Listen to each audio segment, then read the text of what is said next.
All right. Anybody? Good morning. Good morning. I'm going to call this meeting of the MPC to order. We all stand for the Pledge of Allegiance. I pledge allegiance to the flag of the United States of America and to the republic for which it stands, one nation, under God, indivisible, with liberty and justice for all. Thank you.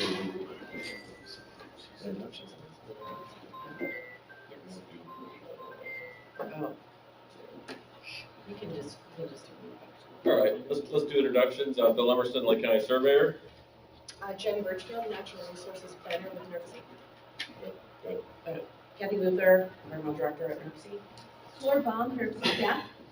Ryan Lissick, Draft Queen, Indiana. Kathy Sippel, Charter, Indiana.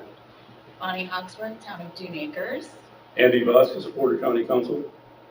Reggie Corthels, Indiana MS4 Partnership. Kevin Foley, NERC staff. Joe Exel, Lake Michigan Coastal Program. Bill Braylick, Public Urban and Cycle. Grace Bender, NERC staff. All right, thank you everyone for being here, and those watching online, thank you as well. We do have minutes from our February 1st meeting. Hopefully you'll have a chance to review those. If there's a motion to accept them. I move that we accept the minutes. Second. All right, motion and a second to accept the minutes. Any discussion? All those in favor signify by saying aye. Aye. Opposed, no. The minutes are accepted. Thank you. Public comments. I think we had some people sign in, I think, for public comment.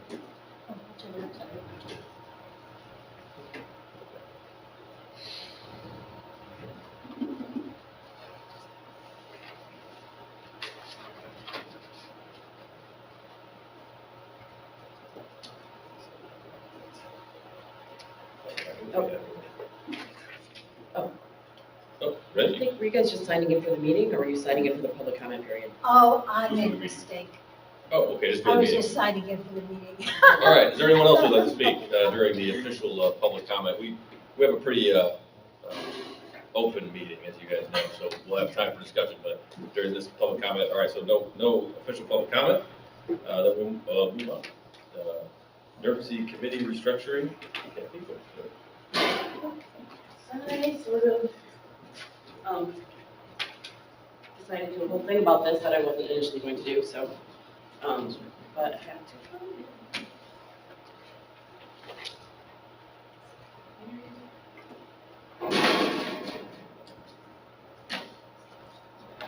Some of you have maybe already seen this before.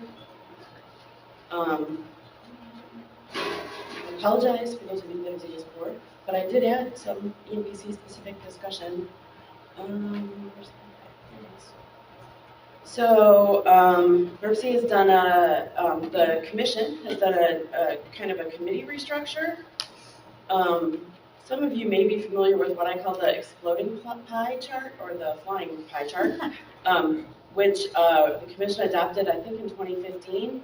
And that was in response to some concerns that the transportation funding decisions were being made not all publicly.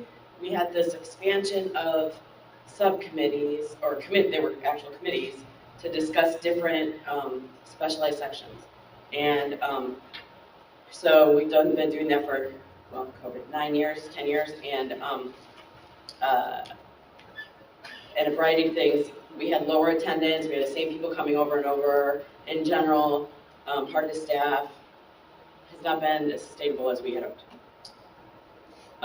So our statutory areas that NERC is required to maintain regional planning, coordination, et cetera, transportation, environment, and economic development.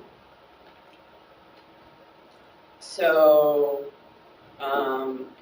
currently we had 11 committees kind of tied to these three areas. We're still just ourselves, environmental.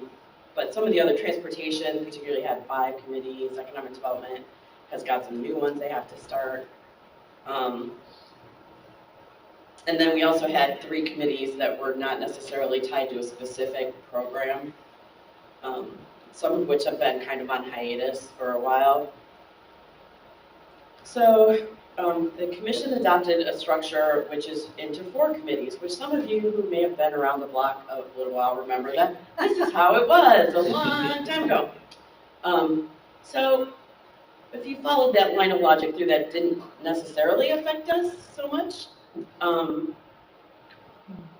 it lines up well with our MWI 2050, our long-range plan, which has economy in place, environment, mobility, / transportation, and people and leaders, so it lines up with that. Oh, look, it's a circle.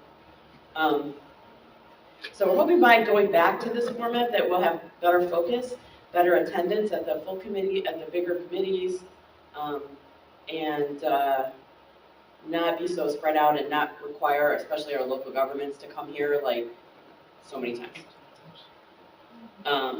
Again, we're still just Environmental Management Policy Committee, but the reason I wanted to present this to you guys, I really thought I took out a lot of this. So we don't have to change anything, but I thought we could talk about whether, since the other committees are going to be doing some talking about how they're going to merge these things together,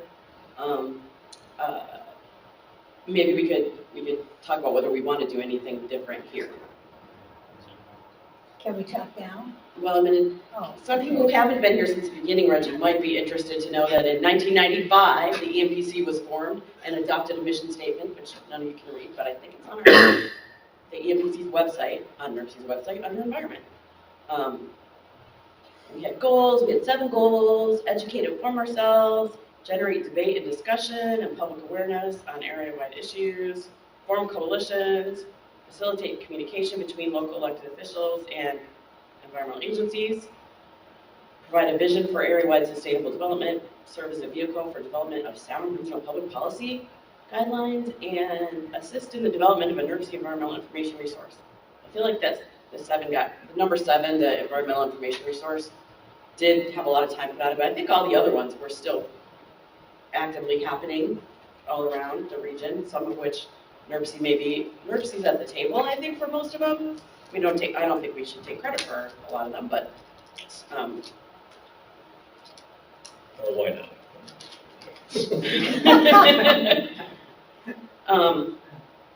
So that was 1995, which when I looked that up, so next year will be the EMPC's 30th anniversary. no way. So I don't know if we should have some kind of thing planned, so that's one That's a good idea. idea I'm throwing out there, or not.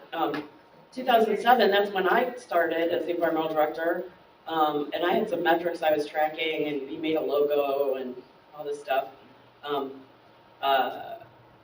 We had, I don't know, on average attendance of 36 people, average member of the members, 23, about 41% of the committee members came routinely, and 49% on the commission appointees. So typically, Andy, you were asking about this, the NERC chair will survey the members on their topical interests and then assign them to committees. And some of them are lucky enough to be assigned as chairs or co-chairs. And otherwise, we fill in with the different stakeholders.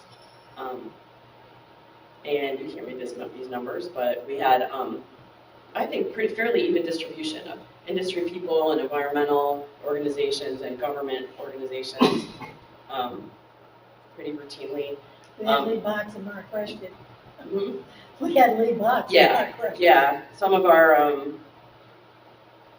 original members have passed on now, but so I was sort of kind of trying to track the attendance up until about COVID. Then I need to go back and track after that, but because some of you may have noticed that we have had lower, it feels like we're having lower attendance, but I don't know, some people are observing online that might have come before. And we don't really have any big action items right now because the climate plan has gotten derailed for a variety of reasons, but people are doing it anyway. And I looked at these really high attendance meetings. The highest one was in October of 2012, and the Enbridge was doing their pipeline replacement, and so they came and gave a presentation.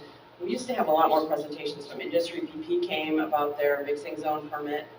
That I don't remember when that was, but That might have been the 2010 kind of top. Some of the other high ones were when the Ileana was happening, and then when we had joint urban waters meetings, we had a lot of attendance. So, like the hydrogen hub presentation, we've been kind of pushing the bigger presentations to the full commission too. Yeah. That's part of the reason, but. Yeah. Instead of having it I think you need to, what I'm hearing anyway, is that we have lost consistency. And by having quarterly meetings, we're not consistent.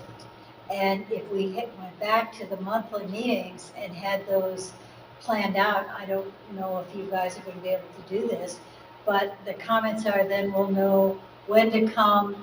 It's like on people's calendar. But there are a lot of environmental issues that we need to address here and that we can talk about, not just MS4 water quality, but initiatives that IDEM is looking at as far as planning on a watershed basis, looking at cooperative agreements. You know, the head of the EPA water division now is Bruno Picken, our former commissioner, and we should be able to get him here and tell him we want you to come, we want you to talk to the region. And we've got Region 5 here. They used to come out a lot, but I think there are a lot of things that we could share. People will come if they know they can walk away with something or know something a little bit more than when they walked in. I don't disagree with you. You can see kind of, I think, 19 or 18 was when we went to quarterly meetings, and you can kind of see some tapering. Like I said, I need to update it. Obviously, I'm now 5 years behind. 4 years behind. COVID was 4 years ago. We got to get people away from this, oh, I'll just sit home in my jammies and watch it on video. You know, I mean, that's just not the way to interact and not the way to share. We have a number of watershed groups, and the one that off the top of my head is Trail Creek right now, but we've got a lot of watershed groups that are working hard to get things done. And the benefit of the watershed planning group at IDEM is adding some additional things to their website that are tools for municipalities to use when they're looking for data, whether it is TMDL, whether it's 303D list data, and you don't have to go out and try to do it all again, it's there. So sharing with people, here's the information, and maybe this is my educator background, sharing with people what's there.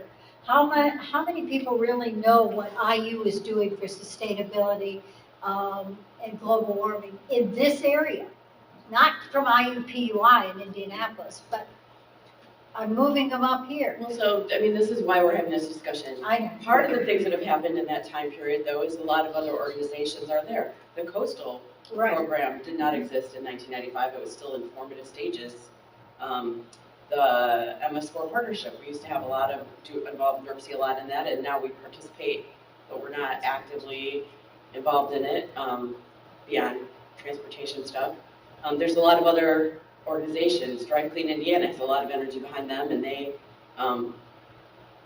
do other things. So that's to say, maybe, so that's one of the reasons. What are the reasons? Maybe people are having enough meetings and they don't want to come here for another meeting. Maybe, I know the industry folks, look, Kay just walked in, it's like her ears were ringing. Yeah. Anyway, I have two more slides, and then I was going to open up the discussion.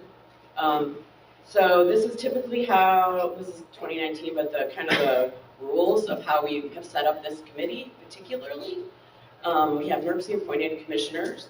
We have local government representatives. All of our committees at NERC allow for any of the municipalities to participate as a member because we're the Council of Governments. But if we ever vote on something, one vote per community. So you can't have like, you know, your I don't know, your council person and your engineer and your planner all vote. And then we have stakeholders for regulated industries, utilities, environmental and natural resource, non-governmental organizations, and also like technical experts from the various universities as they are interested. And then we try to kind of look at attendance and to check those. If people haven't come for a really long time, should they still be a voting member or not? And then a number of federal and state agencies come sometimes or not other times, and typically they don't want to be voting members, but they're here in advisory capacity. But there's some challenges there, like, so on the industrial end, a lot of the facilities don't have, they don't necessarily come to this meeting, it's not adding value to them, and they don't have an M&E staff to just go to a lot of public meetings. So I think some organizations just choose not to drive here when they can watch it on the computer. I don't know. So here's technically our official membership list that we have these commissioners appointed. This is going to change probably next month, very shortly. We have some of the local governments have staff that have been appointed or come quite often, and then we don't really have a person from Cleveland Cliffs or BP or NIPSCO, but all of those NIPSCO and Cleveland Cliffs are very active in Partners for Clean Air, for example. And when I was looking at old agendas, this committee acted as the Partners for Clean Air Committee, and we acted as acted as the Air Quality Steering Committee for IDEM, for the SIP and the voluntary control measures. And then we don't do that anymore because IDEM didn't really want us to do that anymore. And then when we were joint meeting with Urban Waters, we had a lot more federal attendance, and then that wasn't meeting their needs. So all of this is just to say, since our other committees are looking at restructuring, are there changes that are needed here? And so, because I don't want to have meetings just to have meetings. We are required, though, to maintain a regional environmental focus. But especially it's been very challenging to get some of the academic folks to come just because they have a heavy teaching load. They have a lot of stuff to do. People don't always realize that they're not just sitting around looking for stuff to do. So I don't know that I want to recommend a working group because we didn't have very good participation in our NOFA working group meeting. None of the people who signed up to be on it actually came, but some other people came. Maybe it was a bad day. What about using the meetings if we went to a monthly situation as an opportunity for coastal program to schedule a meeting in here instead of trying to find a place to do it? Have NISWAG or the MS4 schedule a meeting for one of the months and have people come here and get the other input from other members. On that list, you're going to have some changes after the election. I can see 4 people that aren't there anymore, so you'll have that. I'd like to have a dialogue with industry. How does industry want our help? How can they provide anything to us? You know, they used to come to every meeting. We used to have U.S. Steel and here, some are still there. Is there things that they would want to voice? It was like the NISWAG, or not the NISWAG, but NIPSCO's presentation on what they're doing for green infrastructure under the power lines. That's something everybody should know about.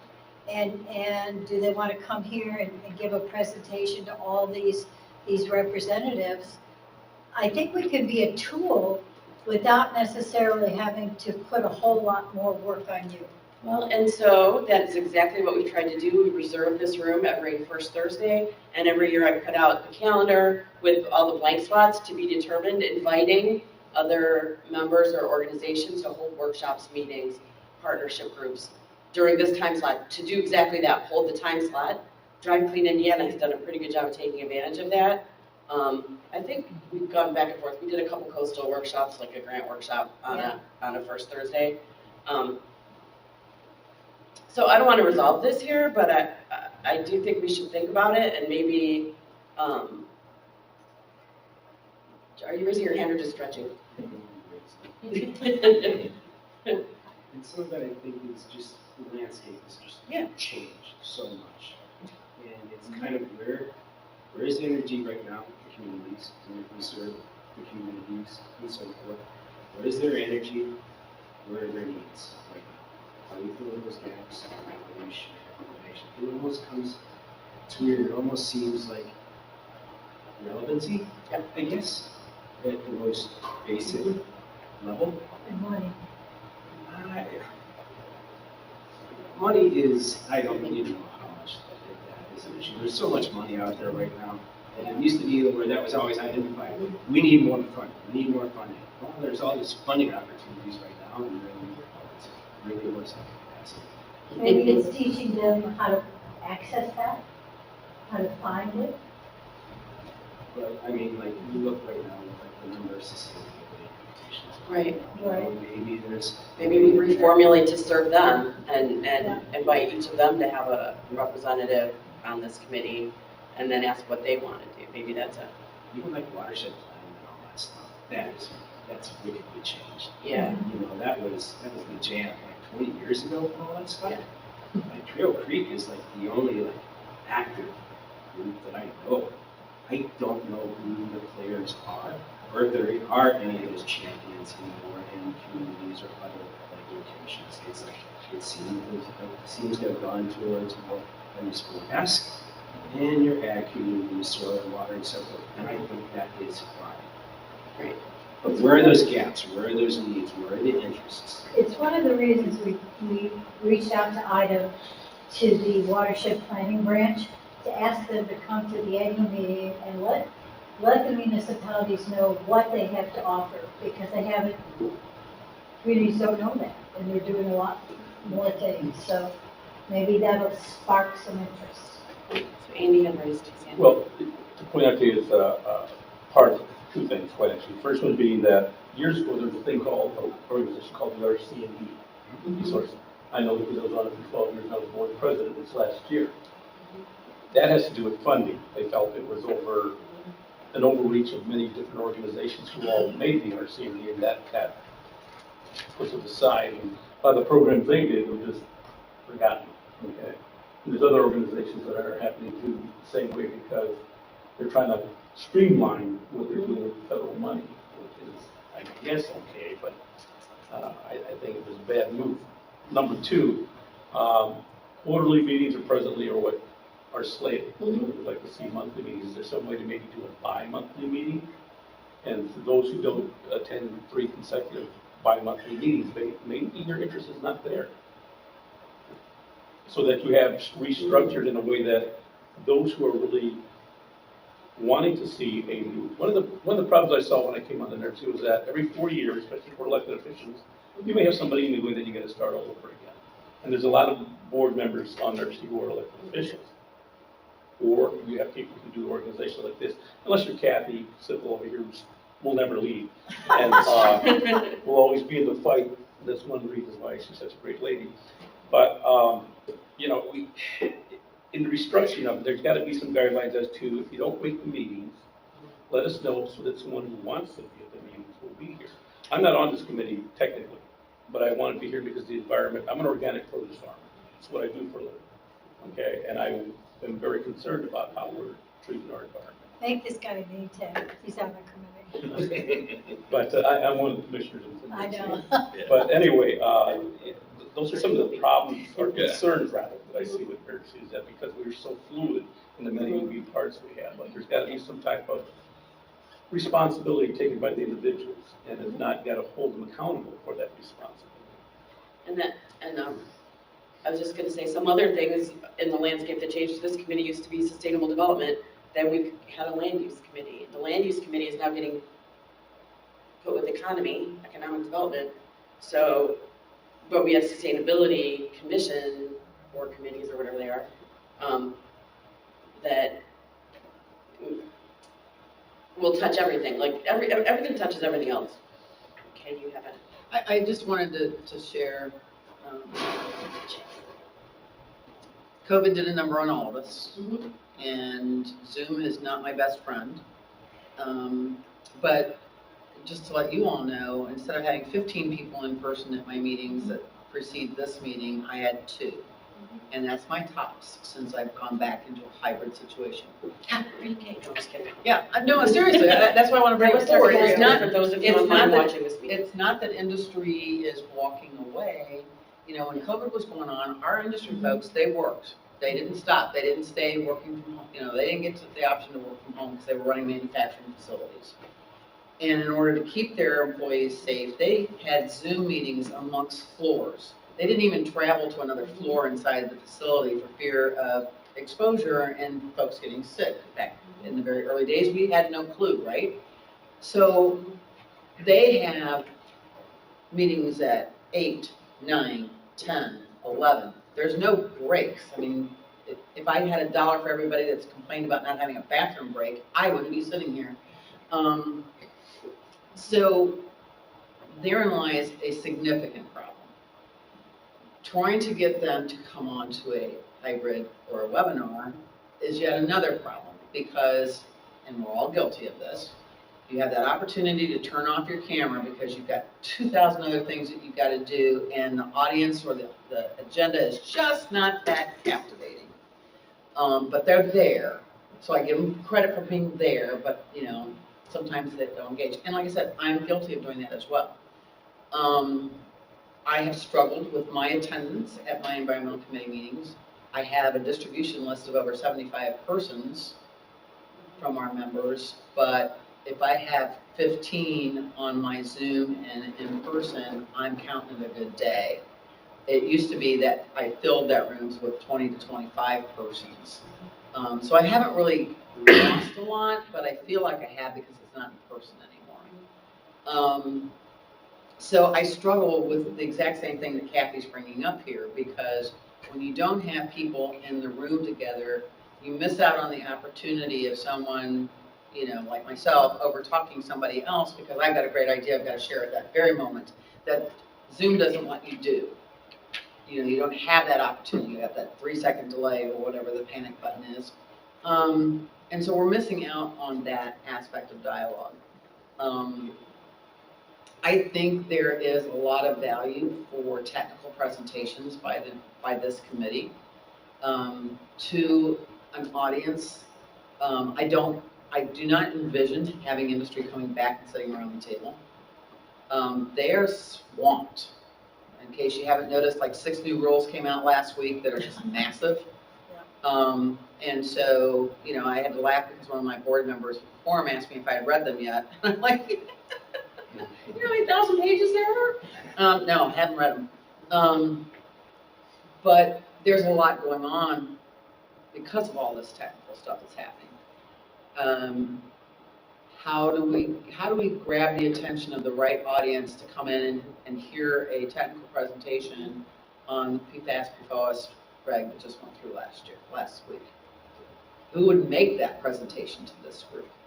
You know, there's a whole bunch of stuff going on with air permits that, with regards to PM 2.5 and ozone, that poor Scott Deloney walks me through on a constant basis, and I still don't get it because it's so flipping convoluted for Lake County.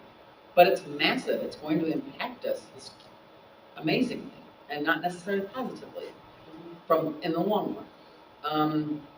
We've got advanced energy and renewables and different projects like that that are ongoing that, you know, for different reasons can't be wildly explained in an hour's time frame. And how do we make that into bite-sized chunks? I mean, I think there is a lot, and Reggie, please don't be offended, but I mean, MS4 is not going to grab a lot of people right now because it's a term that everybody thinks they know already. But there's a lot of stuff that's out there that they don't know.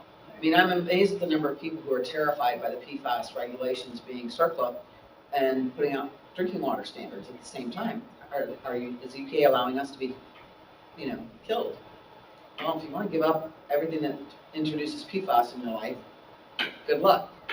It's a lot. So anyhow, I think there's a great deal of opportunity for growth here. It doesn't have to rely solely on the NERC staff, but unfortunately, from my experience, very few people come to me to give me ideas. And so when I come up with an idea, when somebody criticizes me, my first reaction is to say, well, what do you have? And who do you have lined up? So keep that in the back of your heads when we're throwing things at Kathy and the staff. Well, I don't think we're throwing things. I think Well, offering, I didn't mean throwing it. You know, but I mean, and like you said, the industry doesn't attend anymore. So my question is, with all of these permits and the issues that are surrounding them, is there a reason for them to come and explain that or not? Or is there a way to share that with water quality actions? Trying to get away from this MS4 idea is something we're going to be looking at. And water quality is more than MS4. And so trying to explain that to municipalities and how they use that. So just, if there is a role for industry, then we want them at the table. At this point, maybe there isn't, and maybe it comes from you sharing. I think at this point, the greater focus, and this is holding true for my committee meetings as well, is the agency presentations and the agency Yes. explanations Yes. and the agency insight. You know, unfortunately, a lot of what's being passed is probably going to end up in court for a myriad of reasons: lack of technical, lack of scientific, lack of legal, you know, inability to put into play, lack of certified technology to acquire or to get to that. And John Q. Public doesn't understand all that. I don't understand all that. I mean, you know, I don't have my notes with me, but somebody this morning was explaining to me that a particular part of a rule got pulled out, which surprised me until they said EPA recognized that there was not a proven technology to address the constituent. Well, duh, doesn't that even apply to all the PFAS stuff at this point? There's only like 27,000 different chemicals. But I mean, it's a lot to put onto the agency, but 2 months ago, I had item for 90 minutes talking to my industry guys on the air rules. And I mean, the dialogue was music to my ears. Because I think that's It's one of the reasons we bring item into the water quality work. Because if they're not there, people are not going to listen. And so there are so many other new areas. They're going to have a new regional or statewide educator. The watershed planning group wants more to do and interact with everybody. So, yeah, I maybe having them come up every.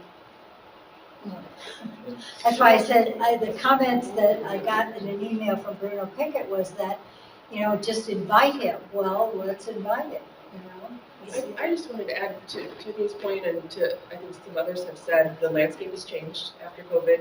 People have gotten used to hybrid meetings, to Zoom meetings, and I think that there's a question of what the topic is and what is appropriate. I've seen in-person meetings where there is high attendance, like some of Joe's resiliency work group meetings, where there's high attendance because there's interest and investment in that topic that people are working on. I've seen in-person workshops or meetings where, like you said, 2 people show up because they expect it to be available hybrid. So I think it does depend on the nature of the topic. If it is something that is just kind of informational, perhaps a Zoom format or a hybrid format is more appropriate. But there are topics that do need to be in person. And I think especially if we're talking about an official NERC committee where we have voting members, you know, topics that would require a vote from the committee or a recommendation from the committee, those certainly need to be in person. And I think quarterly we've been able to handle those types of issues. But I'll also add that on some of our projects, on project level work and partner level work, there are additional work group meetings that may be more attended. There may be webinars on certain topics that do take place. So I think it's a both and. And, you know, for example, Kathy, the Climate Action Northwest Indiana meetings, those were all virtual, but we had very high attendance and also very high participation because of the way it was facilitated to keep people, you know, breakout rooms and questions and interactive. So I think it's maybe just a matter of the tools and fitting those to the purpose of the topic of the meeting. Let me just interject. Most corporations' internal computer systems do not allow them to go to YouTube channels. So what will it take, what does it take for NERC to be able to get permission to use Zoom or Teams for their meetings and to allow for voting on those rare occasions that the committee needs to vote with the hybrid meeting? So there's state legislation does not allow, you can have a hybrid meeting, but the folks that are online cannot vote. So as long as it's a public committee, that's one of the reasons having less committees, we can have more like working groups, but. Can you not, if you have a voting issue, and can you not have it online? Say you have to be here for this? That's a state law. Yeah. Even if you could adopt a policy to allow you to have hybrid meetings, but you still can't vote. How often does EMPC vote on it? So it depends, some years there's a lot of stuff and some years there's not very much stuff. And technically, we just make recommendations to the commission anyway. So anyway, I don't want to talk about, I want to capture this feedback. But some of the stuff, last year, there was a lot of interest in some grant help and some people who wanted to help with the grant workshop. And then when we tossed the ball kind of, and that didn't happen. So it can't all be, that's all I'm gonna say. I don't think that just having more frequent meetings, is the solution. But I'm okay. I first got involved, one second, Nancy, with this committee when there was a U.S. Steel chromium spill and no one really knew what was happening. The communities didn't know. I thought that was a good opportunity for the NPC to make a statement as a governmental group of governmental organizations, and we did. And I think there's a lot of kind of enthusiasm around that. So I'm okay taking on more controversial issues too, and taking positions on things. I think that's part of what we should be doing. Not just negative things, I mean positive things too, like the hydrogen hub. I think a lot of folks are excited about that, so we brought that to the commission. I think I'm okay with that, and having, we passed a resolution that we requested more transparency and outreach to communities when those spills happen. I think that's part of what we should be doing. And also, the tens of millions of dollars of projects that NERC approves. We did the ranking, the environmental ranking score. I mean, there's some things that we have to do, I think, as this committee. And I don't know, do we want to get more involved in reviewing the projects that are, in the tip? I don't know. And scoring them, giving recommendations to the full commission. I mean, that would draw me here as just a member of the public, say, hey, okay, I can have input on tens of millions of dollars of projects that NERC, approves. So I don't know. But that's getting into the nitty gritty a little more, I suppose. And I remember those meetings when we were going through that scoring was hard. I mean, we went through a lot of I information. tried to figure out, why is there so many extra? Oh, we had 4 meetings in November and December that year. Yeah, that was a lot of work. But I mean, we had to put into huge developments in the region. So I mean, I don't know if that's something we need to do. Did we have a lot of attendance at those two when we were voting on those projects? It seemed there were a lot more people. The lowest attendance of any of the meetings was one meeting where we voted on a transportation alternatives project for Hope, and there were 4 people here. I don't know, Phil, you don't work for Hope anymore technically, but it was your project. So one thing I get a lot from the public when I'm speaking is the hydrogen hub. People love it. They wish it was green, green energy instead of the blue. But we have what we have. I don't know. My answer to that is there'd be that's going to take a lot of water out of the lake too if you start doing that. So I don't know that. If you do green. If you did green, and just a lot more, green energy that we don't have right now, we'd have to use, which we should do anyway, regardless, I think. But those types of discussions I have when I'm out talking to people that would be nice to have here and take positions on and votes and recommendations to the full commission, and they can either do a resolution and approve it or not, but it might get people more engaged if we're discussing some issues and taking votes on it. Well, just to give you a snippet of information to feedback when people mention green hydrogen, the Great Lakes St. Lawrence River Compact limits us to 5 million gallons per day of consumption for a production line. I don't know how much hydrogen gets produced. I know it's H2O, but I don't know how many H's there are in 5 million gallons a day. Yeah. And we don't obviously have the renewables to support that. But, it's like nothing exists in its own little vacuum. You know, there's all this other stuff that influences it, so.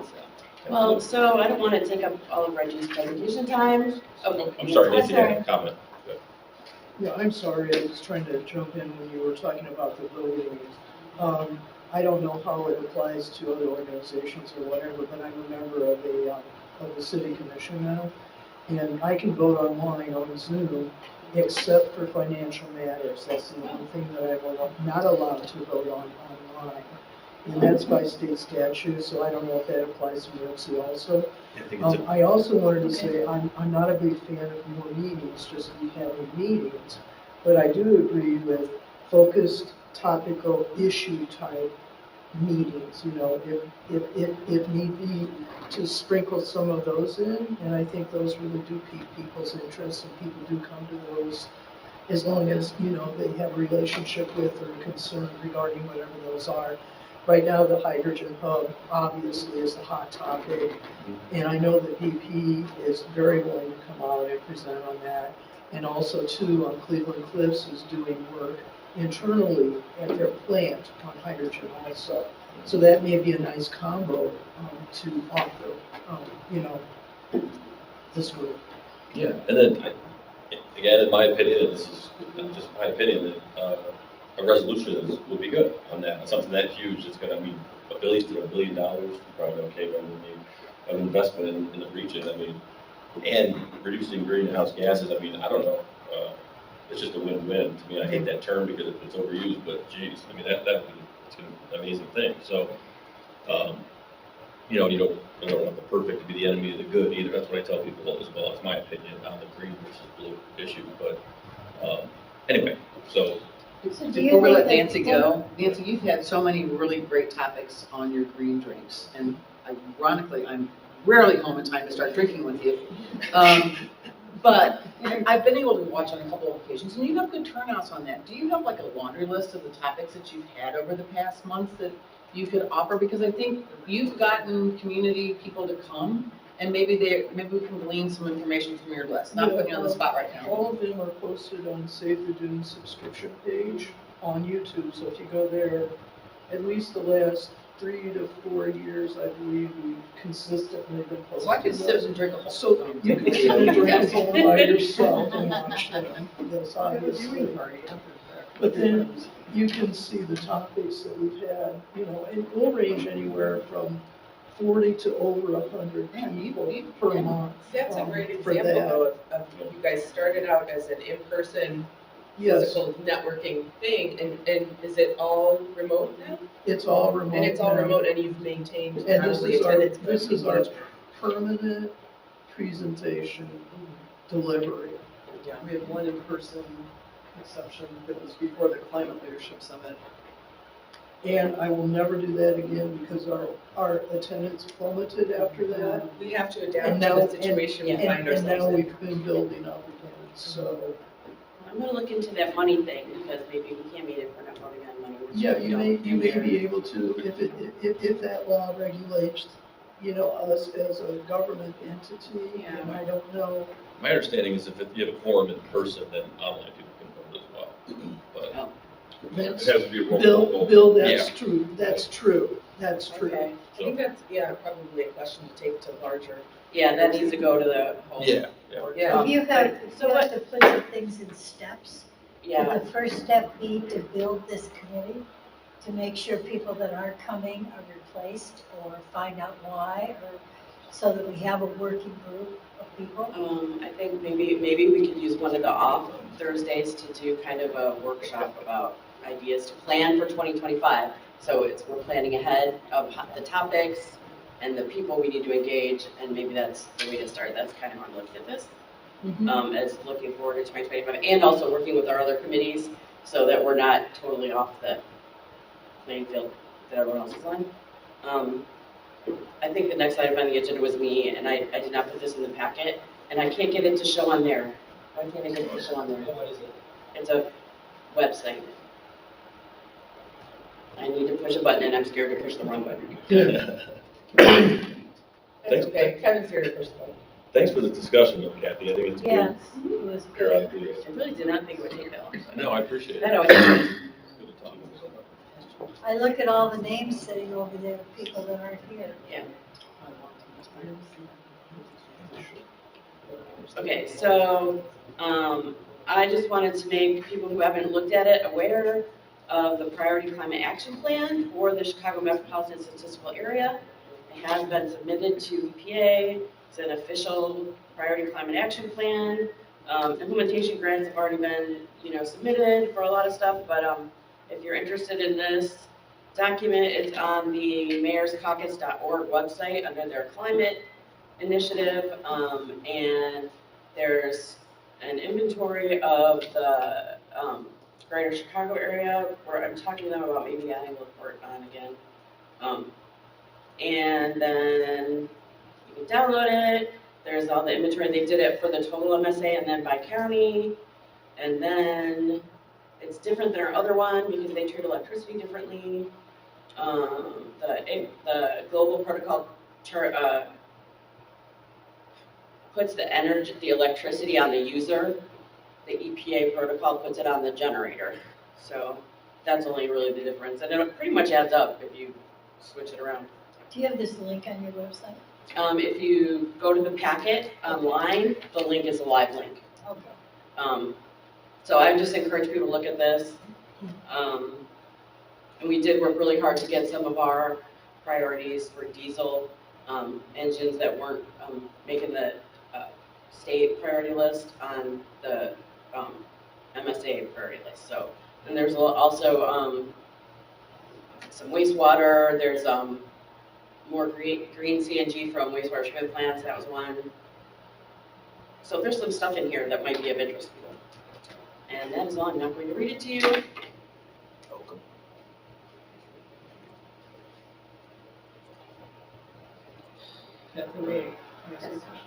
You did mention about the other regional climate plan is being kind of derailed. Was one of the reasons because of the work on this, or do you have an ETA? I am struggling with, so the next step for the EPA program is comprehensive climate action plans. And we have like a year and a half to do a comprehensive climate action plan, followed by 2 years of monitoring progress. Right now, we're working with CMAP to build a stakeholder process and making nominations to the steering committee. They've given us 4 or 5 slots for Indiana on the steering committee, and then there's going to be a business and industry working group, a transportation working group, and a buildings working group, which if anyone, I'm struggling to figure out who to suggest from Indiana as far as like building regulations and energy efficiency and things like that. Who would be a good stakeholder? Joe Moore. Joe Moore. From Eco Sitler type company. I don't know if that's a big enough industry. Okay. Well, can you tell me that? Sure. So those plans don't really come with any money. I think maybe they're just about working together.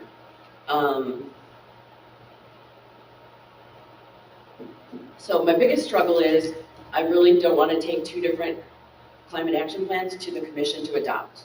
I want to take one regional climate action plan to the commission that will be the MSA climate action plan and Northwest Indiana climate action framework. So I have to figure out a way to talk about how the electricity is different in the pie charts in a way that makes sense to people. And yeah, so that's my biggest thing, because I just think that we shouldn't adopt as a commission 2 different plans. Which one do you like? I like the one we worked on for 2 years. But, Well, and I will say, Kathy, we're engaged with them in order to do that. To incorporate that into this plan that would have more teeth, down the road. So we don't want to lose all of that work that was done. We're providing, all of that background information, notes from our meetings and things like that, so that it can be incorporated. This might be oversimplification, but is it kind of a fractal? I mean, we are a subset of the MSA, so would it not make sense to have, like you said, the exploding pie chart? We would have a bigger exploded detail of our own region within the MSA? No? That's a question. Yeah, we can do that. Something like that? Yeah. So once we get that going, we can revisit the working group and, Okay. Yeah. And then just stay on the fractal thing, I mean, like Yeah. Erie now has their own. yeah, So, I mean, I anticipate that all municipalities will have their own. yeah, So- eventually, you know, so somehow just building out that framework with the expectation that, you know, you can drill down and get deeper Mhm. as we have more data in the municipalities. Mhm. Is that what? We'll discuss. It could be that there is the Chicago Metro Region Climate Action Plan. And then down the road, we kind of adapt that to provide it as kind of a guidance to Northwest Indiana, a framework. Or, It's really, I've been encouraged to have one plan to take to the commission. So. It would be easier for one plan to be presented to the municipalities. Yes. So.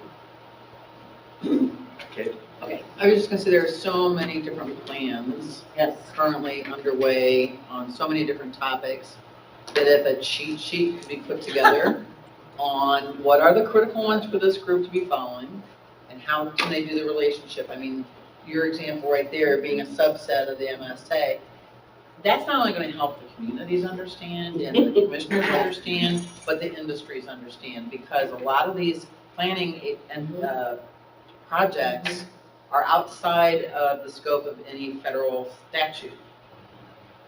So it's not something that they're paying immediate attention to because, oh, they got 2,000 pages to read last week, you know, type of thing. So be thinking, as we're talking about topics for presentations and stuff like that, every topic's got to be put in 4th grade level, because there's always somebody out there that doesn't understand what we're talking about. And I am like the best person to run things through because I am so topical on all these different things. I can ask very good questions or tell you you're talking outside of my comfort zone. And I do that to my industries all the time as well. So, because I'm confused. So How what does- kind of cheat sheet should be done? What are you looking for? All of the plans things that are out there that are people working on? Well, no, not all, because people are just gonna look at that laundry list and go, whoop. No, but if you've got under the air situation, you've got the MSA Priority Climate Action Plan, and then you have the Comprehensive Climate Action Plan, and how does this fit in with the Climate Resiliency Plan that everybody just got money for? You know, Yeah. because none of those three, and there may be a 4th one in that category, and I'm looking to Kathy to, if there is or not. But I mean, who's the driver, who's the audience? How does it relate I to did this? Some of that when we first started doing the PCAP, but I'll revisit that. But just understanding that is a huge help to anybody else that's doing any type of work in the area, sitting there trying to understand, so you don't duplicate it, Right. but also so you can utilize it. You're up. Oh, I'm up. Kathy, did you have one thing? Yeah, just one last comment. I mean, I'm really, really glad that you participated in the MSA because obviously we are a community of Chicago that makes total sense. But when I think about regional planning commission, our council of governments, these counties, so to me, it seems like if you're putting a regional plan, wouldn't that be the jurisdiction, for this entity with like zooming out to the greater as being the bonus extra? But Yeah, that's probably maybe how we'll have to present it, that we're a sub-region. And then there's Jasper and Newton County are part of the Chicago MSA, and I haven't had a lot of traction there.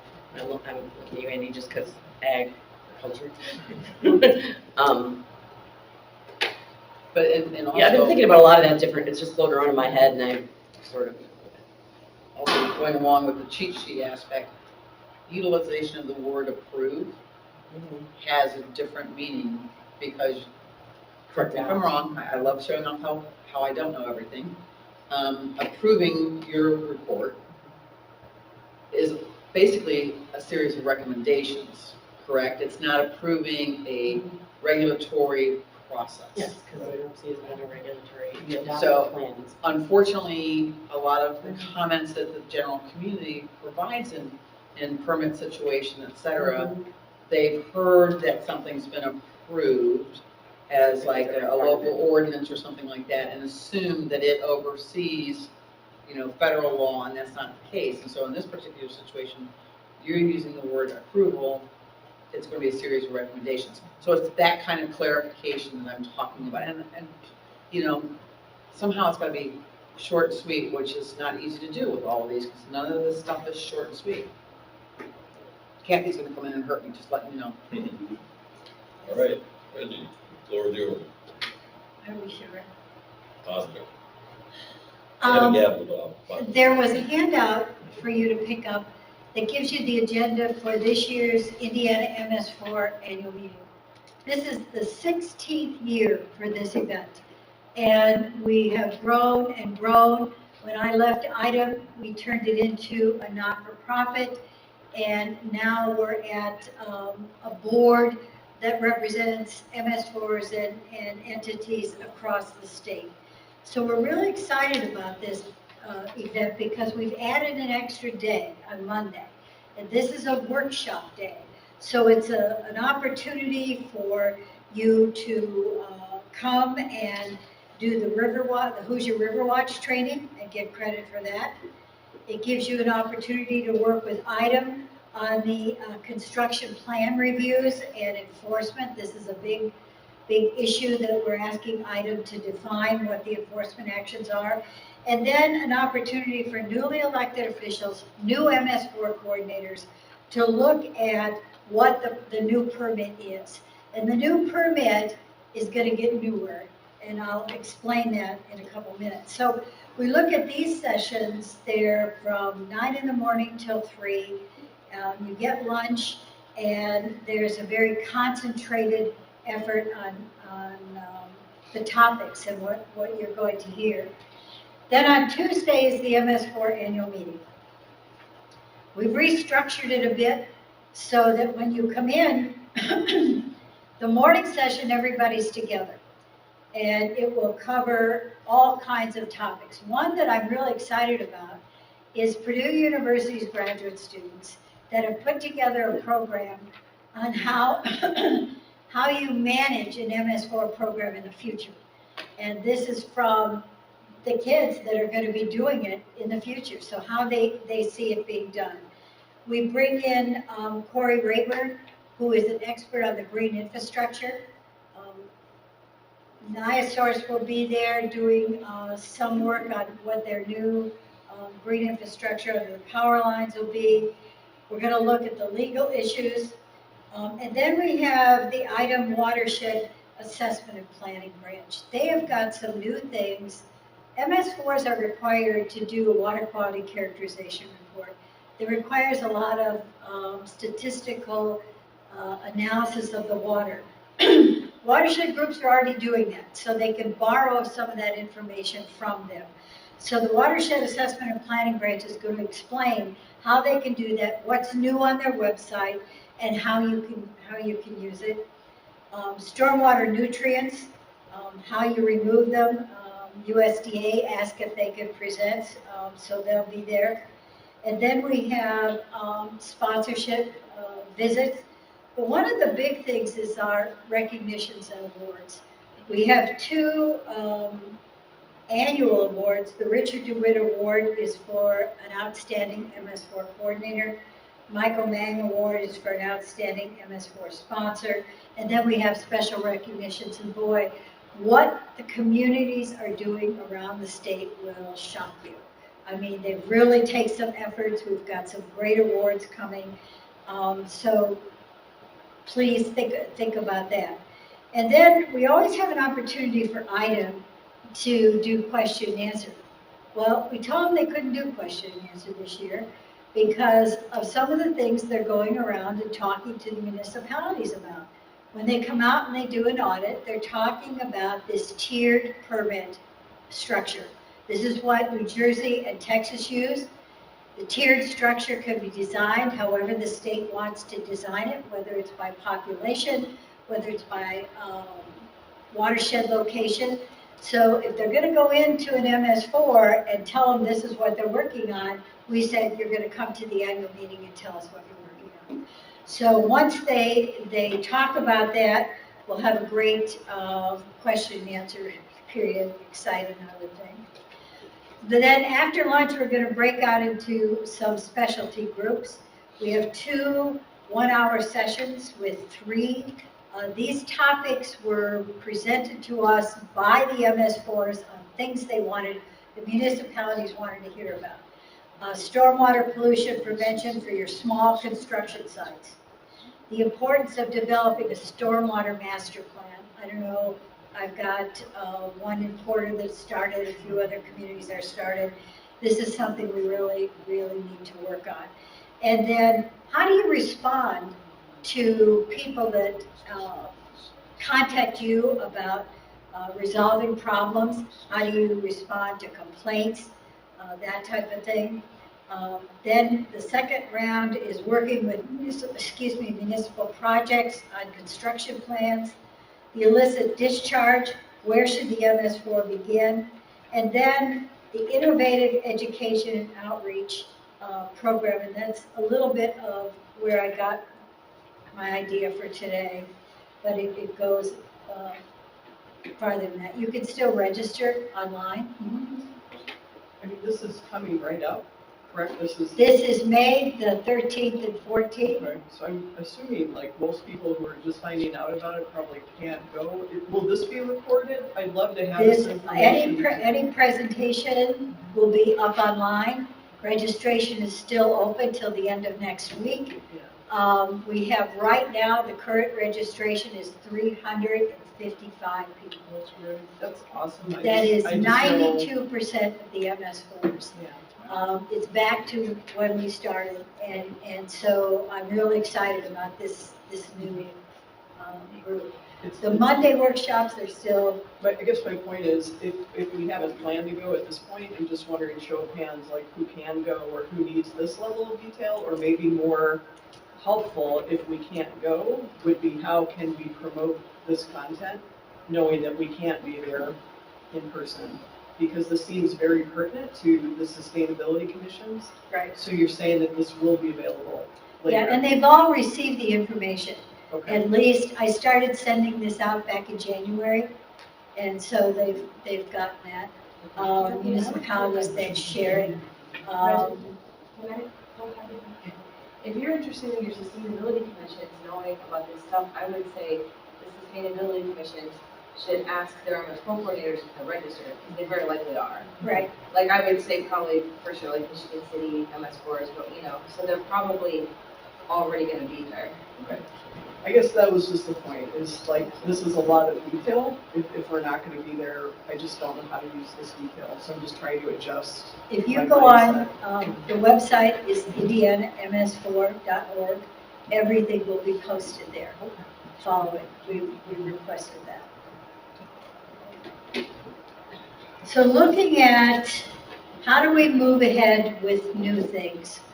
EPA is looking at outreach campaigns, working as partners, coordinating what you're doing in the region to make sure that everybody is on the same page. What's going on in Chesterton is what's going on in Michigan City. The messages are consistent.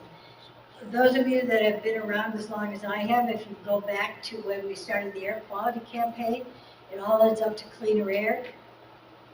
It was a region-wide campaign. If you walked out in the street today and asked someone, what do you do on a Nose on Action Day? You're going to get 3 responses. You're going to say, don't top off your tank. Don't cut your grass. Don't idle. But if you walk out on the street and ask people what are the 3 things you do to protect the water quality in your community, they're going to sit there and go, I'm not sure. We got to get them to be sure. They have to understand what these are, and we have to do that in a comprehensive way. So EPA is looking at campaigns. That's right. Stormwater management is an amenity that most citizens don't understand.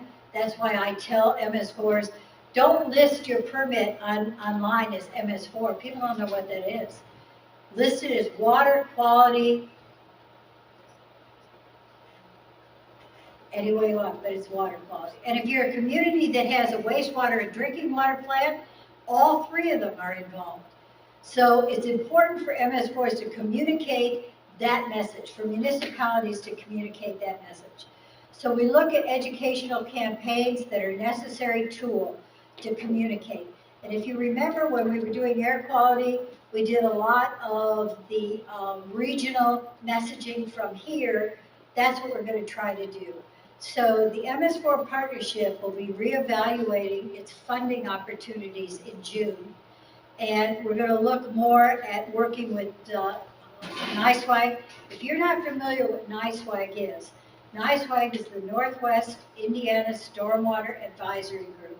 41 MS4s in Lake Porter and LaPorte County that meet once a month and work on different stormwater issues.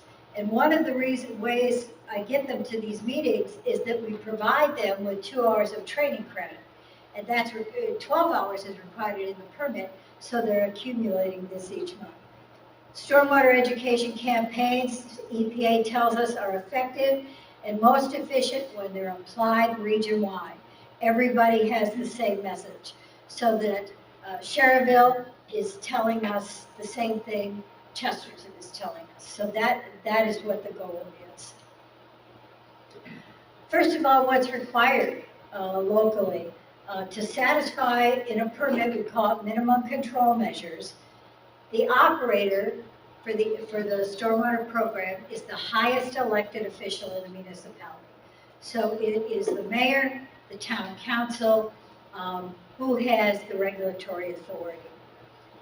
So you implement a public education program to distribute materials to the community. This is one of the things that I'm great at getting stuff from Kathy. In that back room there are boxes of educational public information booklets. A week ago, we had the HHW collection in Munster, and I passed out well over 200 of the lawn care books. People were very excited to get these. A lot of money and a lot of expertise and it goes into the development of these, and I want to get them out of that back room. So we have the lawn care and we have water gardens, and so I'm getting those out to the municipalities, and with the help of the strong guys here, we get them in my car and we take them. So this way the message is being the same. Then along with that, we have to determine what the best messages are. Reggie, can I ask a question? In the past, when we were doing the cooperative MS4 education and outreach program, we were doing that regional radio, regional messaging, regional news, advertising, a lot of different things like that. But there was a lot of pressure on the communities to have their own boots on the ground as well, and having both a boots on the ground in their community and in their school and the regional messaging was too much for that. Nobody wanted to pay for both. Is that still? I think that's changed. Okay. First of all, you can't get into schools much anymore. Yes, that was always true then. So if you're going to reach young people, you have the options of community park departments, summer camps. They're implementing Stormwater Week. You may get into a Boys and Girls Club or a Y and do some things that way. But also looking at educating teachers. And so teachers can take that message back into the classroom. That's hopefully where we want to go. Also looking at being cost effective. I realize now that we can't ask communities to do everything because some of them just don't have the staff to do it. Some of them don't have the money to do it. So trying to find a way that they can buy into the program and someone develops a template for them that they can use for their website design so that everybody is consistent, develops an outreach brochure that we can use wide. I I learned a really good lesson when the city of Gary asked me to do a radio show. And I did the radio show sponsored by the Little Calumet River Basin Commission. And it's an hour. They had more calls that day on that radio show and trying to understand what stormwater was, what were they doing. And what I came to find out is the demographics for radio shows is not just old people. Guess what? It's young people too are listening to the radio. I'm going to do a Chesterton High School's radio show. I'm going to do the other one in East Chicago. I have a big radio hit. So what it's telling me is that there's this age group between 40 and say 50 that don't carry those cell phones around with them all the time and that are listening online and other places. So this is another message outlet, okay? YouTube is a message outlet, although I'm finding that YouTube, again, this is a demographic thing, so who's going to watch that? But the importance of a regional campaign is really 6 steps. We get a broader public support, we get a shorter implementation schedule, a broader base, we've got expertise, experts that can come and help, greater funding opportunities. There's some new educational funding from EPA for regional or for groups, so the MS4 partnership is going to look at that to see whether we qualify for that money. But then also we've been approached by some major companies in Indianapolis about being a major fundraiser. And since we're a 501c6, we only work in education. And it's why we support NYSWAG up here, we support Hendricks County, we support some of the other partnerships around the state. The operators, permit operators can utilize partnerships with other government agencies to meet all of their MS4 needs. It can be more cost effective. Operators are encouraged to seek assistance, and that's what we want to provide. There's educational materials out there. I'm a firm believer that you don't have to reinvent the wheel, okay? There are things out there that you can use and streamline, whether it's Project WET, the Stormwater Education for Kids, which is University of Nevada, H2O, which is Orange County, California, Stormwater Life Lessons, which is Marion County in Oregon. There's some great material that's there, and we're going to make sure that everybody knows that those are available. Stormwater, we need to take the next steps. We need to link everybody together. Instead of having 7 communities ask me how they do their website or what's the best message for kids, let's do it all together.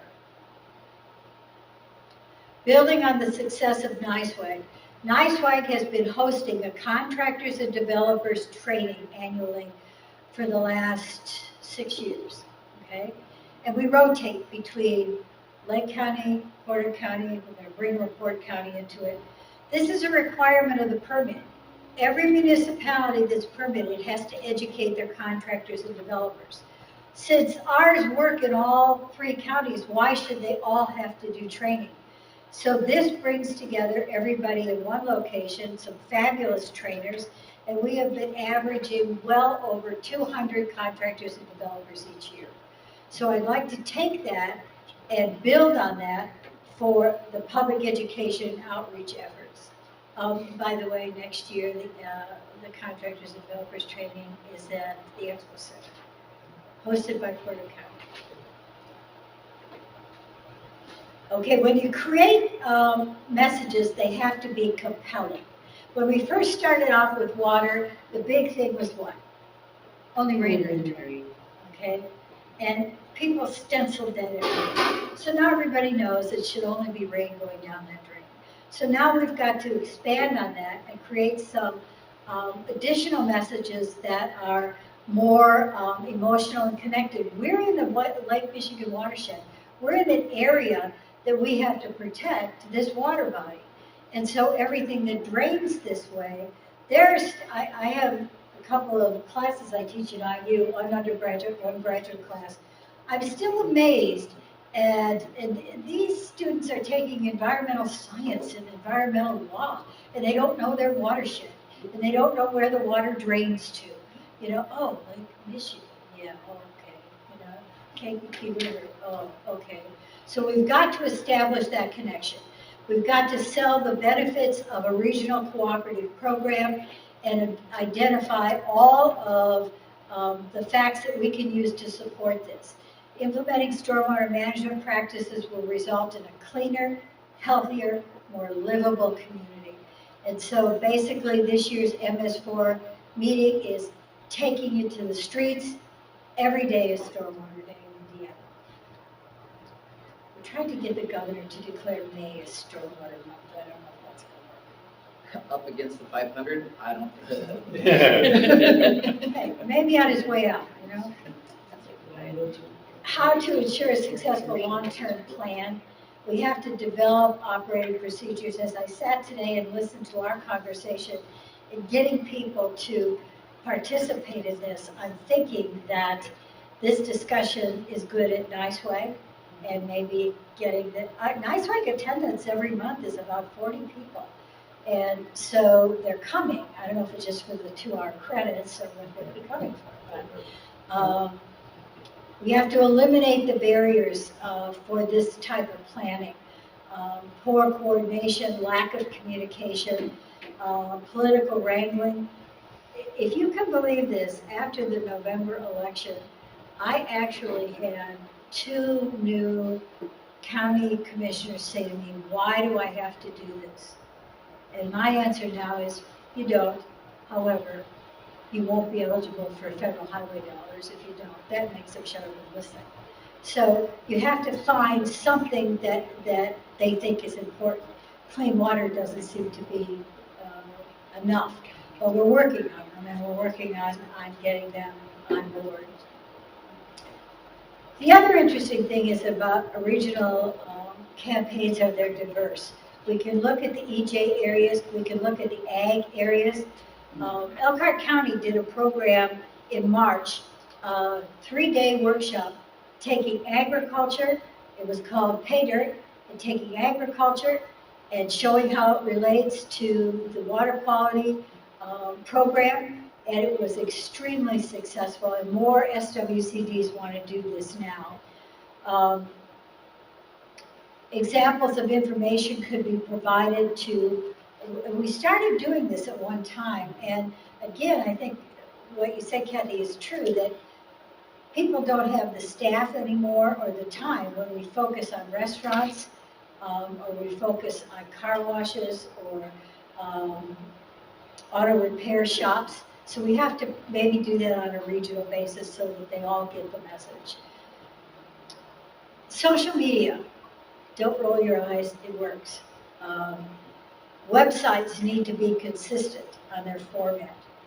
Doing Facebooks. Facebook is a good idea. If you go on Facebook and Google Indiana MS4 Partnership, we have a webpage. Now we have to give you permission to come onto it, but that's okay because then we don't get a lot of phony stuff. But we've got a lot of municipalities that post on there. Developing your own Facebook page so it's controlled by you is important. I had this conversation with Town of Porter that there's some Facebook pages out there that say, come visit Town of Porter. This is some guy sitting in his bedroom doing this. There's nothing to do with the town. You know, they don't even know half the time the stuff he's putting on there. So being able to control that information. And website for public reporting. Not enough municipalities have a place for their residents to go if they have a complaint. So we have to make sure that that could be region-wide and then be directed to the right municipality. Public participation and involvement, stakeholder involvement is important. And I learned this from some of the companies that have stepped up to sponsor the MS4 annual meeting. And the comments were, why don't we know more about this where my office is or my business is? Well, they should, okay? So we need to make sure that effective stakeholder involvement, allows us to identify who they are, what they're doing. And some of the contractors and developers that attended our workshop are doing great stuff to prevent stormwater runoff from their construction sites. So we want to start recognizing that and recognizing contractors that are doing really well and maybe giving them some type of badge for their hat or something that we're looking at that recognition. EPA is constantly looking at change and updating. So I have some of these websites for EPA's new initiatives. NICEWIDE began as a regional program, and we need to build on it. It's time to promote sustainability behavior. It's interesting, the town of Porter passed an ordinance that they passed it without even a second reading. That is still in question. But they have developed an environmental sustainability commission. Now, this group is charged with looking at what steps they can take in their community that they can add to their ordinances. They're looking at tree planting. They're looking at native plants. We have a young man on this committee who is a sophomore or junior at Chesterton High School. This young man is so involved, and I gave him a task, and I like him not because he's a high school debater and I was the debate coach, but I like him just because he's a good guy. He went out and he counted all the trees, and he mapped them, and he labeled them, and we created 8 pages of information that is excellent. And so taking this type of initiative brings people that haven't normally been involved in your stormwater program, it brings them in. So we're going to push for the development of more of these local environmental sustainability commissions in each community, because you're bringing the people in the street into your regulatory process and you're able to work with them. So looking at things like public meetings, voluntary water quality monitoring, education and speakers. This past Earth Day, IDEM used to have tons of people that went into schools. I don't think we had any schools. Did you go into schools at all? Oh yeah, we go into school. I've been in schools this week. It was really hard for a couple of municipalities that the schools don't have time for us. So we got to find a way to overcome that. We've got some retired teachers that want to be involved. How can we help, especially with summer programs?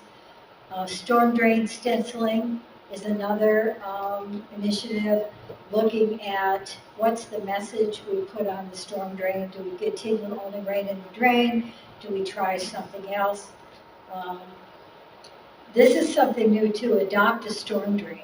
Have communities pick different drains, and Cub Scouts or Boys and Girls Clubs are big at doing this, and have them work on that. City of Goshen does that, and they get all these young people out. So the opportunity is there, we just have to get it moving. I wanted to put this is going to be up on the website, and I will send it to people too, where some of this information is at. The National Stormwater Alliance is incredible. They're putting together a lot of things.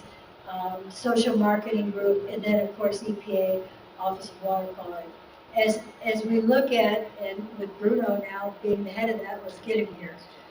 As we look at what opportunities are available to partner, I sit here and listen.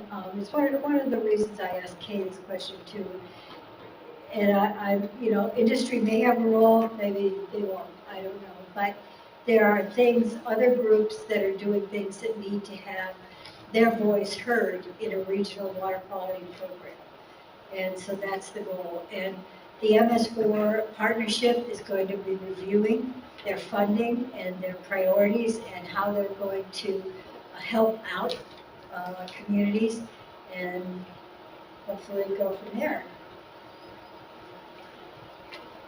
How much are you thinking per community? Is it by population or because we struggle in unincorporated, we've done billboard campaigns, we've done our outreach, but like in unincorporated Lake County that we have MS4, authority over, we don't have like a mailer that goes out for water bills or anything like that, so it's hard to get information out to people. I'd be definitely interested in Lake County in participating, but Before I would ask communities on how much they can contribute, we're gonna see how much we can get donated from, or get support from industry and businesses and that type of thing. And then sit down with the NYSWAG group and say, what's the highest priority message? What do you want to get out? And I can tell you feedback, I had to laugh at Kay with the fourth grade. EPA says everything you produce should be at the fourth grade level, because that's how people understand it. But I think looking at what our priorities are, if everybody agrees on billboards, maybe we'll go with billboards. EPA says the inserts in utility bills doesn't work because people throw them away, okay, and don't look at their bill. Town of Chesterton, you pay your bill online, okay? So what are the other means of getting the word out? One of the things that rose to the top of the research that they did were door hangers. And, but how many people could go around and do door hangers? I had the small community of New Chicago, they did door hangers, and the town hall got more calls than they'd ever gotten before. People wanted to know the message on this. And it was for waste collection and gathering things. So there are things out there that work, that look what others are doing, that others work. The city of Goshen, city of Bloomington is going to have a big presentation at the annual meeting on things that they're doing. So finding a way to get the biggest bang for your buck and not have, so communities can say, if I do this, I'm going to save some money, but I'm going to get the right message out there. Joe? I'm having like a flashback during this whole presentation. This is stuff that was like 13 or 15 years ago. The mandates that we talked about handing out, that was from the regional thing. We had our regional Hoosier River Watch training. We had a network set up for stormwater, just for monitoring our streams and public involvement. We had our watershed framework. Looking regional, I say we, the stuff that we were doing at NERC. We were having these meetings that were occurring here, but we were told that wasn't good enough. So what has changed, and who? That we're coming back to this. I think what has changed is new people and never reinventing the wheel. We've got people going, that's exactly what I said. Some of these things I did when I started at NERC in 2000, and they were successful. So are we looking at going back to that same process? Will it be as successful? I don't know. Okay. Even our surveys, we were doing public surveys. Yeah, we were doing professional So we could track surveys. changes over time on perceptions. It wasn't a question on, was the knowledge base of the information we're getting. When was the last survey? The last survey hasn't been done in 10 years. Because we don't have any money. Yeah. My water program has a budget of You gotta find a nada. way to do that. Yeah. So. But you're right, that comes up, and every time we have this discussion is, everything old is new again, that type of thing. And maybe that's the way it works. Because actually, I'm in meetings now where people are saying they're sick and tired of Zoom. They're sick and tired of Teams. They don't want to do it anymore. They want to see people face to face. So it's time maybe that we start addressing them and find a way. Maybe it'll be the same way, maybe it'll be different. This is what actually addressed to Kathy Luther. With that recent passage of the Senate bill or state bill, for the money from the 3 counties, we had mentioned there was, lack of money. How will that impact? Will that help in the area of moving some of these issues forward? Because I've been coming to meetings as an individual sitting in the back, just listening and taking notes.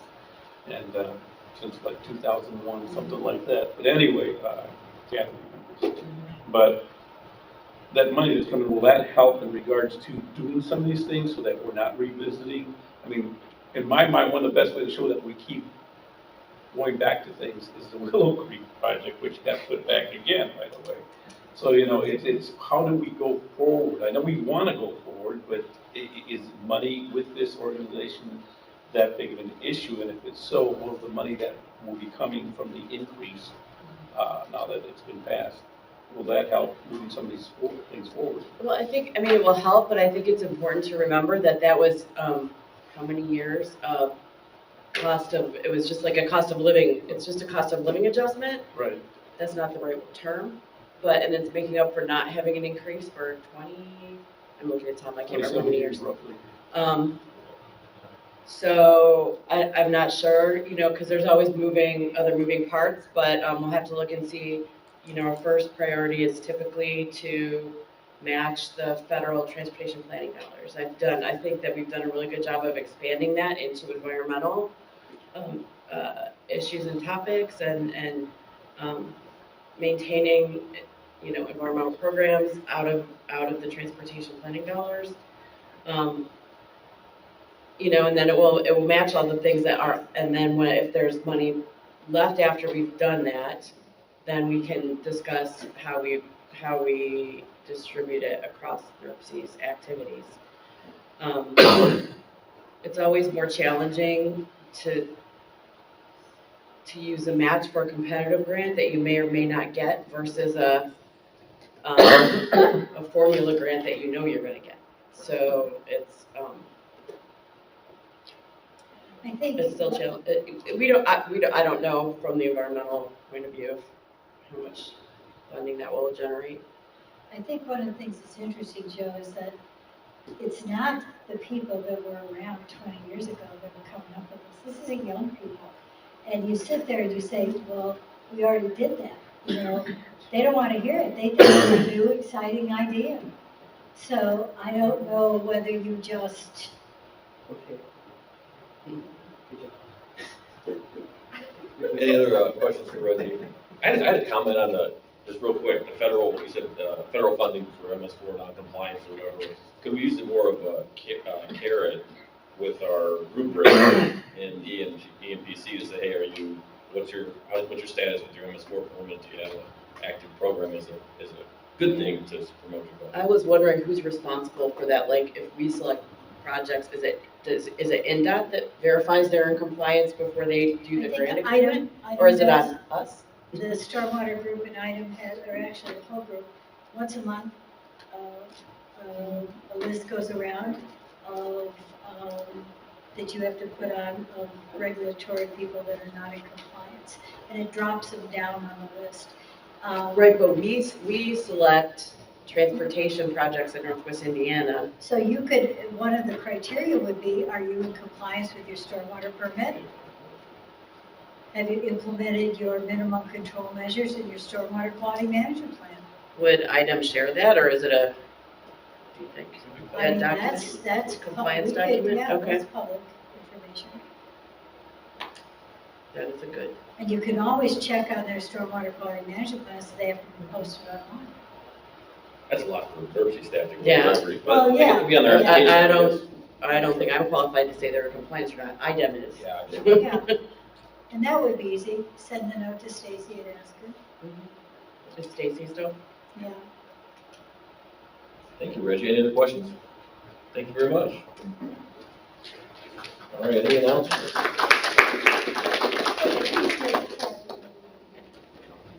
Any announcements? Oh, go ahead. I'm sorry, something is happening in McClure County that I think everybody needs to be aware of. There have been what I'll just consider the crazies that have been trying to push through a moratorium on the installation of solar array panels in fields within the whole county. I kept hearing about this. I wasn't able to really pin down any meetings until I, by mistake or whatever, I found there was a meeting yesterday. But we've gotten to the point where it is going to appear before the McClure County Board of Zoning Appeals, which is on May 21st, Tuesday at 6 p.m. and that's in the county complex. I'm trying to get together a group of people that are going to come and speak facts and economic drivers and environmental benefit from our county being able to proceed with solar panel array development and installation. If you're gonna do that, contact Elkhart County. They have the fastest growing because of the RV industry, and they certainly would have people there. They're going in by the thousands of acres of the solar panels. So is there somebody in Elkhart County? Yeah, John Highlander sent you his info. Okay. He also has an attorney that is in on a lot of this. And what's happening is there's an economic benefit, so a lot of municipalities, like the little town of Bristol, they're annexing areas out of the county so that they can get the money from these solar panels. And they're Okay. nonstop. We'll be in contact then, okay? I'm also gonna get in contact with Solar United Neighbors. I am writing a statement, I can't be there to deliver it at that evening because of my city council meeting, but Representative Pat Roy will deliver that for me. I'm just trying to get together some sane people to be there and talk, intelligently about this issue. Earth Month Extravaganza is happening this Saturday in Michigan City. This is our big annual event. It's from 1 to 4 p.m. at Krieger Memorial Hall. We've gone from 300 to 400. We're hoping for 500 participants this year. So come on over. It's going to be a lot of fun. We have 20 organizations there. And I know that Idaho is going to be one of those. Let's see those. And that's We made Krieger Memorial climate Park. change Jeopardy. That's What what was we did that? at Earth Day. The adults, by the way, ruled. I thought the We'll be kids there would with win. climate change Jeopardy. Climate change Jeopardy, fantastic. We're gonna have a fossil hunt, a hike in the nature area behind and looking for native flowers or whatever. So free trees too, free trees by the way. And that's first come, first serve. All native species being given out by our tree board. What's And the time again? from 1 to 4 p.m. this Saturday at Krieger Memorial Park in Michigan City. Okay, who, what, when, when. Okay, follow me. Okay, and then the other thing that's happening tonight is Northwest Indiana Grange Race. And Ken Schum, who's well known to many of us, Professor Emeritus of Indiana University, will be there. He's going to be talking about dune dynamics. And it's going to be a combination of historical, cultural, geographical, everything that he knows. I think it's going to be really exciting. And that's at 6:30 p.m. Via Zoom. If you need the link, please send an email to M, that's EM at STD, standing, nope, that's wrong, I'm sorry, I'm not supposed to say that. Oops. SaveDunes.org. Nope, not the, SaveDunes.org. Okay, and we'll send you the Zoom link. And it'll be Is that nice on your to- website too? It's on the Facebook page, and yes, it will be on the website too for Save the Dunes, yes. Okay, those are my 3 announcements. Thank you. Thank you. I have a question. So what company is putting in we seem to have the same thing going on in Morgan Township. It's really heated debate. And what they're trying to do is use the county ordinance to prevent from this thing going in. Well, we have a county ordinance, and what they want to do is they want to amend that. We have a really good, strong county ordinance, and I'm just going to call them crazies, I'm sorry. They want to amend it. Well, your commissioners will be the ones who will, if they Well, do. the commissioners are. You're on YouTube. Don't go there. Nancy, I don't know what you're talking about. So anyhow, Thank you. Okay. I don't know the official title, and I'm sure there's a lot of people here that do, but if you haven't gone to the South Shore CVA to see the climate heritage, for the presentation, it is amazing. As a Great Lakes Commissioner, we got to see it back when it was up at the museum in Chicago. It's phenomenal, and it was kind of interesting. They had the kickoff meeting a couple weeks ago, and at which point in time I saw Ken, and he was talking about his Climate Beginnings book, and I'm like, they should be selling that here. This just makes a match. So I did my good deed for the day and introduced the lady that does all the buying at the gift shop there to Ken, who happened to have a box of the books in his trunk. So anyhow, it's up till October. So, I mean, tell your friends, it's really awesome. There's a slab with a lady's autograph from Rosie the Riveter's Day. There's a piece of tapestry that I can't even imagine doing. It's huge, big. Go. Where is that? The South Shore Convention and Visitors Bureau. It's on Kennedy Avenue, which would probably be a challenge because they're shutting down the exit ramps for 94 in Kennedy. Take Ridge Road. Yes, take Ridge Road. I did that. Right? Yeah, just give some updates with Drive Clean Indiana. 3 minutes. Grant funding from the EPA Clean Ports Program, it's $3 billion. It's separated into 2 different funding allotments. $300 million for climate and air quality planning and $2.7 billion for actual deployments. Now, this is something we talked back in February about, but it's due on May 28th. There is a 0 cost share needed in order to put in a climate and air quality planning application. This is from the EPA, and it is a 4-year program. Who can apply for that? Ports, you have to have a statutory appointment, but municipalities, cities, I'm not putting anything back on NERC, but NERC could be the prime applicant, but it has to be conducive to port areas, but Hammond, East Chicago, Portage, of course. Private ports too, like. Private ports too, East Chicago, Cleveland Cliffs, and US Steel are eligible for those. So not just the Port of Indiana, Burns Harbor, but the Port of Indiana, Burns Harbor is submitting their own application. So if you wanted to use if a port wanted to do it, do you have a list of things that they might look at and do for air quality? For the planning or the deployment? Let's start with planning. Yeah. You want to take an inventory of how you can develop that plan and put it into action. Okay. For deployments, this is only for hydrogen and electric equipment.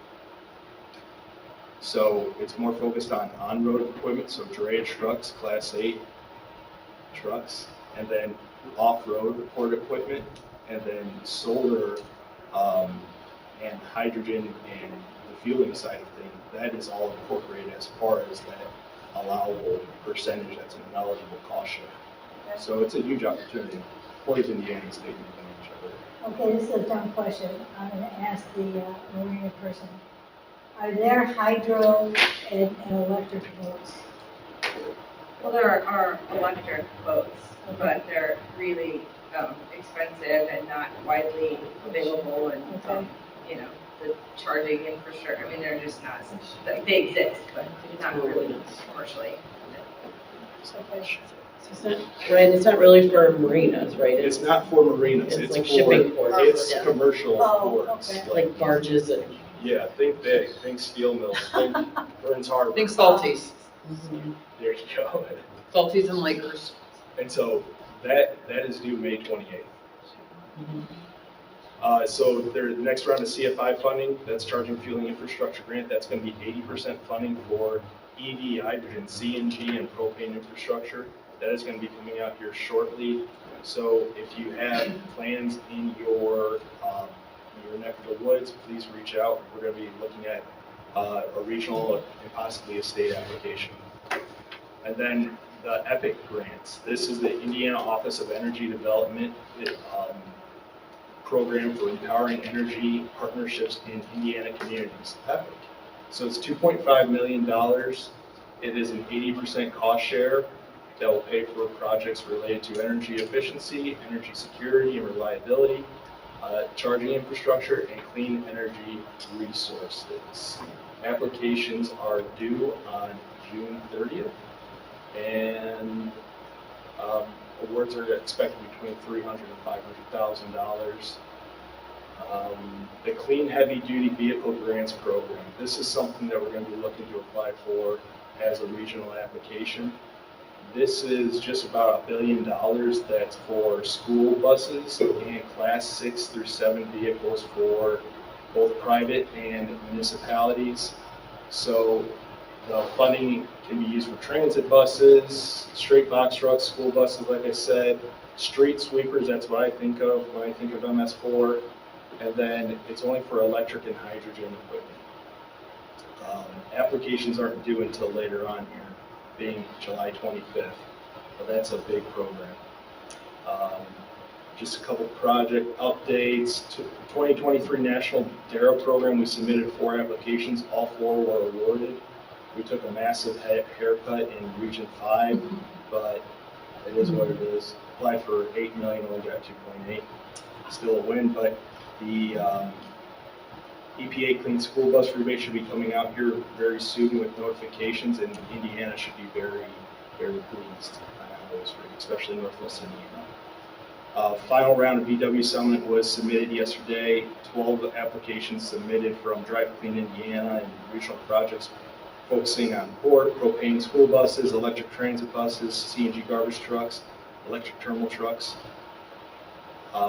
We will be having a first responder training for EV and CNG vehicles for both police and fire departments and emergency professionals. That will be coming up sometime in July, and we are developing that right now, so that will be coming up. We want all the municipalities to attend. Indiana NEVI Awards, 39 National Electric Vehicle Infrastructure Awards for the state of Indiana. This is a $100 million pool. NDOT had awarded 39 locations. $30 to $40 million is what this is paying for. So the pilot in Lake Station, Hard Rock Casino, which is currently going to be a Go EVIN station, Meyer and Maryville, and Love's Travel Stops in Michigan City are all going to have DC fast charging infrastructure. And that's just going to be it for me. That's all? Wow. Okay, the event in July, Yeah, what's the date? TBD. Okay, just as a heads up, Purdue has moved their huge LTAP stormwater training from March to July, and it will be July the 12th. Are there a lot of fire departments or police going to And the that? engineers. Yeah, maybe not. Okay. Yeah, I'm assuming as soon as you have a date, we'll get that. Oh, yeah. Send around to the cities. Safety Towns, day yeah, and the counties. registration. Any other announcements? Oh, I just have really great news that I forgot to announce, and he mentioned the Office of Indiana Energy Resources. Michigan City was awarded a $98,000 grant, and we're going to be assessing and planning for solar panel installation at the Washington Park Zoo and the adjoining municipal properties. So, and I want to thank Ryan for looking over the application before it was sent in. And it really was a group effort from a lot of the experts in Northwest Indiana to pull that together in 1 week, when it usually takes a month or two to do that. So it really was a gigantuan group effort. So Well, thank kudos you. to your leadership, because you're the backbone of getting it through, so good job. Thank you. Oh, I did just want to mention that NERC did receive funding from the U.S. Forest Service Great Lakes Restoration Initiative to continue our community pass-through grant program. $300,000, it's no match, and that should allow us to provide about 1,500 trees to communities throughout Northwest Indiana. Once we get the paperwork isn't finalized, but once it is, I'll probably open applications, pretty soon after that, so that communities have time to develop their fall proposals. So it'll be when? Is it due? It'll be due in fall. We're still finalizing the paperwork, so I don't have an exact date, but we anticipate offering a fall round. Generally would be due sometime in late July, early August. Applications. If you have the ability to make a one-sheet thing with information and make me so, I'll even make the copies for you. We'll put it on the table at the annual meeting. Great. For those coming from up here. Thank you. That's the same thing with Save the Dunes. If Save the Dunes has anything you want to get out to this group up here, there are over 100 that attend the annual meeting. I'll put information on the table. Okay, thank you, Richard. I just wanted to share that IDEM has filled our leadership positions. So we've been kind of without a director and a deputy director for a while, and probably a lot of you know we did fill our director position about a month ago-ish, and just this past week filled our deputy director position. So now we have full leadership in the Northwest Regional Office. So just wanted to share that. Who is the deputy? What? Who is the deputy? He is, he was an existing employee, Chuck Brightenfeld. He used to be done lots of different inspections. He did CTAP, so I think he'll do a good job. He has a good rapport with our inspectors. So the deputy director's role is really to kind of supervise the inspectors for the most part, so that the director can work with the senior environmental managers and supervise them. So Great. it'll be good, yeah. All right. Anything else? Next meeting is August 1st, for sure, unless something comes up in the meantime, I suppose. That's all? Yes. All right, is there a motion to adjourn? So moved. Second. Is there a second? Second. All in favor, signify by saying aye. Aye. Opposed, no. We are adjourned.